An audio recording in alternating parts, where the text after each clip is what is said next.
Movie शुरू पहाड़ों से होती है जहाँ एक कपल बेकी और उसका हस्बैंड डैन को देखते हैं जो पहाड़ पर चढ़ रहे हैं। इनकी अभी अभी शादी हुई थी। दोनों अपनी जिंदगी में बहुत खुश थे। इनको पहाड़ों पर चढ़ने का बहुत शौक था। ये कह लें कि इनमें एक जुनून था और यही जुनून इनको खतरनाक इलाकों में ले जाता है। यहाँ इनके साथ बेकी की दोस्त भी थी जिसको हमेशा से खतरों से खेलने का बहुत शौक था। ये तीनों अपने लिए हर बार एक नया खतरा ढूंढते थे। अब पहाड़ पर चढ़ते हुए डैन का हाथ एक परिंदे के घोंसले पर लग जाता है। वो परिंदा जब इसके डर से उड़ता है जिससे डैन का बैलेंस खराब हो जाता है और वो रस्सी से लटक गया था और चाहकर भी वो अब ऊपर नहीं आ सकता था। यहाँ बेकी और उसकी दोस्त उसको बचाने की पूरी कोशिश करती है पर वो उसको नहीं बचा पाती और आखिरकार वो नीचे गिरकर मर जाता है। जिसके बाद हमें 1 साल बाद का सीन दिखाया जाता है। बेकी अभी भी अपने हस्बैंड की मौत के गम में थी और उसने अभी तक अपने पास डैन की अस्थियों यानी उसकी जली हुई हड्डियों को रखा हुआ था और साथ ही साथ वो अब शराबी भी बन गई थी जिस वजह से उसकी जिंदगी पूरी तरह खराब हो रही थी। बेकी के डैड अपनी बेटी की ऐसी हालत देखकर काफी ज्यादा परेशान थे, इसीलिए बहुत टाइम के बाद वो उसकी सबसे अच्छे दोस्त को बुलाते हैं जिसका नाम हंटर था, जो इसके और इसके हस्बैंड डैन के साथ पहाड़ों पर चढ़ाई किया करती थी। अपने हस्बैंड की मौत के बाद वो अपनी दोस्त से 1 साल बाद मिली थी। उसकी दोस्त हंटर कहती है, चलो ना हम दोबारा से कहीं चढ़ाई करते हैं, हमारा तो ये शौक था ना, तुम मेरे साथ चलो, तुम्हें अच्छा लगेगा। वो उसको एक पुराना टावर दिखाती है जो 2000 फीट लंबा था और ये टावर सहरा में था। वो कहती है तुम मेरे साथ वहाँ जाना जहाँ पर जाकर तुम अपने हस्बैंड की राख को ऊपर से बिखेर देना, तुम्हें अच्छा लगेगा और उसकी आत्मा को भी सुकून मिलेगा। बेकी सब बातों के बारे में बहुत सोचती है और आखिरकार वो ये फैसला करती है कि वो हंटर के साथ जाएगी। ये उसके साथ एंजॉय करना चाहती थी। दोनों अब अपने सफर पर निकल जाती हैं।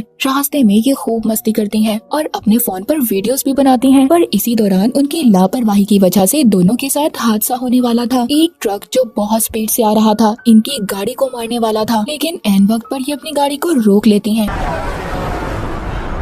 और सुकून का सांस लेती हैं कि ये बच गईं और आगे बढ़ती हैं। ये दोनों अब अपनी मंजिल तक पहुंच गई थी। जाते हुए हंटर मरी हुई एक बकरी को भी देखती है जिसको परिंदे खा रहे थे। वो सभी परिंदों को उड़ाती है और उस बकरी की तस्वीर लेकर अपने इंस्टाग्राम पर पोस्ट कर देती है, जिसके बाद वो टावर तक पहुंच जाती है। हंटर यहाँ पर वीडियो बनाती है। ये सब कुछ रिकॉर्ड कर रही थी। पहले तो इन्हें टावर की ऊंचाई देखकर बहुत डर लगता है। बेकी की हालत देखकर ऐसा लग रहा था कि वो बहुत डरी हुई है। हंटर कहती है, ओ कम ऑन यार, डरने की क्या जरूरत है, हम कर लेंगे।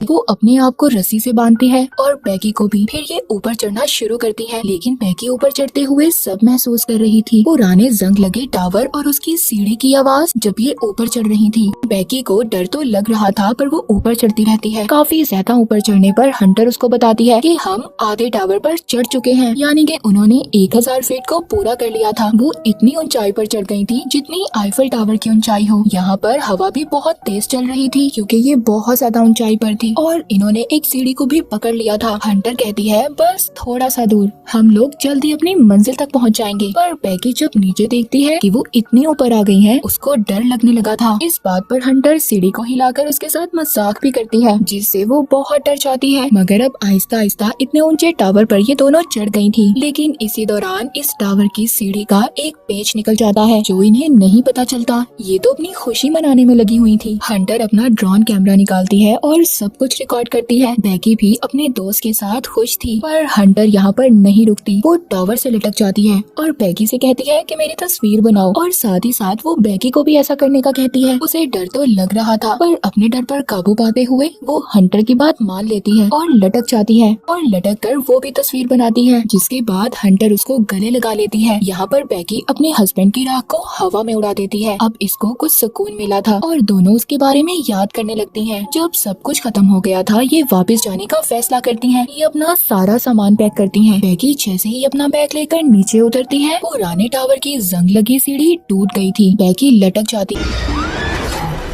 पर हंटर ने किसी न किसी तरह उसे ऊपर खींच लिया था। पर बेकी का बैग नीचे टावर के एंटीना पर लटक जाता है, जिसमें इनका ड्रोन कैमरा और खाने पीने का सामान था। वो अब इनकी पहुंच से दूर हो चुका था। बेकी घबराने लगती है। दोनों अपना फोन भी चेक करती हैं, पर यहाँ ऊंचाई पर फोन में सिग्नल ही नहीं थे। तभी उनको टावर पर से एक फ्लेयर गन और दूरबीन मिलती है। हंटर कहती है, अभी इसका हमें क्या फायदा, हम इस वक्त अगर गन को चलाएंगे भी तो क्या फायदा होगा। बेकी थोड़ा घबरा जाती है जब वो देखती है कि उसकी टांग पर जख्म हो हो गया था। हंटर उसको पट्टी बांधती है। अब ये दोनों करती भी तो क्या करती, उधर ही बैठकर व्लॉग अपनी वीडियो को खत्म करती हैं। कुछ घंटों के बाद हंटर दूरबीन से देखती है, उधर थोड़ी ही दूर एक गाड़ी खड़ी है। ये लोग उन्हें मदद के लिए नहीं बुला सकती थी। तभी हंटर अपना फोन चेक करती है। जो पोस्ट इसने मरी हुई बकरी की थोड़ी देर पहले की थी, उस पर लोगों के लाइक और कमेंट्स थे। मतलब उस वक्त जमीन पर सिग्नल्स थे।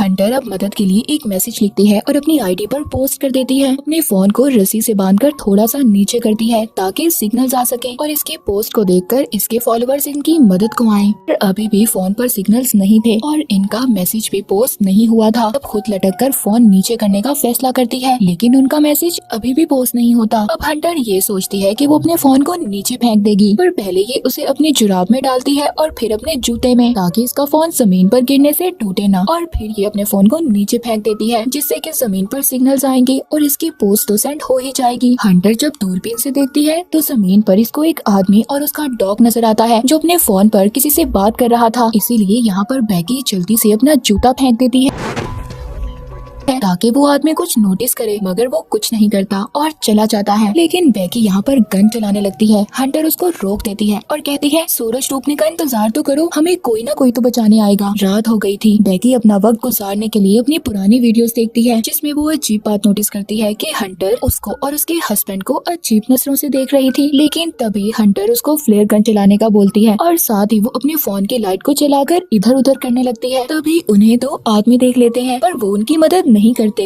कि ना ही वो उन्हें साफ नजर आ रही थी। जाहिर सी बात है वो इतनी ऊंचाई पर जो थी, उल्टा वो आदमी उनकी गाड़ी चुराकर भाग जाते हैं। अब यहाँ पर रात को ये सोने की कोशिश करती है। हंटर नीचे गिरने वाली थी, पर बैगी उसको बचा लेती है। तभी वो उसकी टांग पर बना हुआ एक टैटू देखती है, जिस पर 143 लिखा हुआ था। और यहाँ पर बैगी को याद आता है, वो जब भी अपने हस्बैंड डैन को आई लव यू बोलती थी, वो जवाब में उसको 143 बोलता था। यहाँ पर बैगी को ये बात पता चल गई थी कि उसके हस्बैंड और उसके दोस्त का आपस में रिश्ता था और अब हंटर के पास भी कोई और दूसरा रास्ता नहीं था। वो बैगी को अपने और उसके हस्बैंड के बारे में सब कुछ बता देती है। बैगी ये सब सुनकर अजीब सी सोच में थी। हंटर उससे माफी मांगती है, लेकिन इसी दौरान बैगी अपने बैग को देख रही थी, जिसमें उसका ड्रोन और पानी भी था। हंटर कहती है, मैं जाऊंगी उधर तक तुम्हारे बैग को लेने के लिए। अब वो टावर के चारों साइड पर एक हुक डालती है और रस्सी से खुद को बांध कर लटक कर बैग लेने जाती है, पर अभी भी वो बैग तक नहीं पहुँच पाई थी। अब हंटर क्योंकि शुरू से ही न डरती, इसीलिए वो रस्सी को छोड़कर एंटीना के ऊपर कूद जाती है और बैग ले लेती है। हालांकि अब रस्सी उससे दूर थी, लेकिन वो बैग से सेल्फी स्टिक को निकालकर उसकी मदद से बैग को रस्सी बांध देती है। अब वो एक खुद लंबी छलांग लगाती है, जिससे वो रस्सी को पकड़ लेती है। आहिस्ता आहिस्ता उसे पकड़कर वापस ऊपर चढ़ती है, मगर एकदम रस्सी उसे छूट जाती है और वो नीचे गिर जाती है।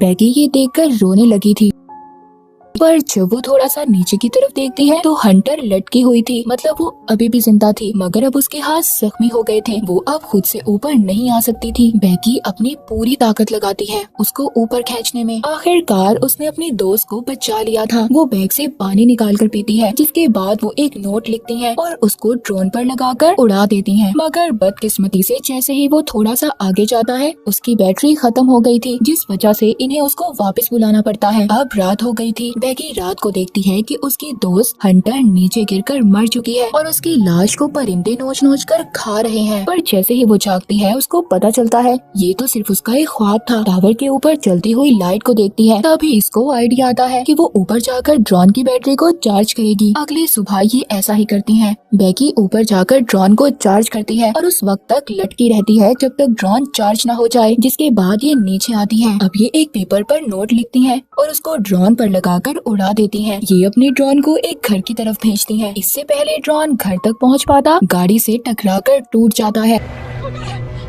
ये यहाँ पर एक दिन इसी उम्मीद में गुजार देती हैं कि कोई इनकी मदद के लिए आएगा। बैगी की हालत बहुत ज्यादा खराब हो चुकी थी। अब वो एक दिन भी यहाँ नहीं गुजार सकती थी। तभी वो हंटर से उसका जूता मांगती है ताकि वो अपने फोन को नीचे फेंक सके दोबारा से मैसेज लिखकर, क्योंकि उसके पास कोई और दूसरा रास्ता नहीं था। पर हंटर उसको मना कर देती है। यहाँ पर हमें पता चलता है कि हंटर तो उसके साथ ही नहीं, वो तभी नीचे गिरकर मर गई थी जब वो बैग लेने के लिए गई थी। और बैगी का सिर्फ एक ख्याल था कि हंटर उसके साथ है ताकि वो खुद को अकेला महसूस ना करे। जब वो नीचे देखती है तो उसकी दोस्त हंटर की लाश परिंदे खा रहे थे। बेकी अब बहुत ज्यादा रोती है, अपने डैड के लिए एक मैसेज रिकॉर्ड करती है, एक आखिरी मैसेज। उसको भी अब ये उम्मीद नहीं थी कि वो बच पाएगी। अब सुबह हो जाती है, एक दिन और गुजर गया था। तभी एक परिंदा उसकी टांग पर निकलता हुआ खून देखकर उसे खाने आ जाता है। बेकी उस परिंदे की गर्दन तोड़कर उसे कच्चा खा जाती है, जिससे हमें पता चलता है कि वो भूख की वजह से तड़प रही थी। उसे खाने के बाद उसे एनर्जी, ताकत मिलती है। दूसरी तरफ इसके डैड अपनी बेटी के लिए बहुत ज्यादा परेशान थे। वो इसके बारे में पता करना चाहते थे कि आखिरकार उनकी बेटी है कहाँ पर। उधर बेकी अब हिम्मत कर नीचे उतरती है, उस जगह पर जहाँ पर हंटर की लाश एंटीना पर लटकी हुई थी, और अपने फोन को हंटर के जूते में डालकर उसके पेट के साथ चिपकाकर हंटर को सॉरी बोलती है और नीचे फेंक देती है ताकि उसका फोन ना टूटे और उसके डैड को मैसेज मिल जाए। जिसके बाद हम कुछ घंटों बाद देखते हैं बेकी के डैड उस टावर के पास पहुंच गए थे, मगर जैसे ही वो वहां पर पड़ी हुई लाश को देखते हैं जो हंटर की थी, जिसको पुलिस वाले लेकर जा रहे थे, वो समझते हैं शायद उनकी बेटी मर गई। लेकिन बेकी उनको आवाज देती है, डैड। वो अपनी बेटी को देखते हैं तो सुकून का सांस लेते हैं कि उनकी बेटी जिंदा है। वो अपने डैड के गले लग जाती है। आखिरकार बेकी की कोशिशों और उसकी उम्मीदों ने उसे जिंदा रखा। और इसी के साथ ये मूवी यहीं पर खत्म हो जाती है।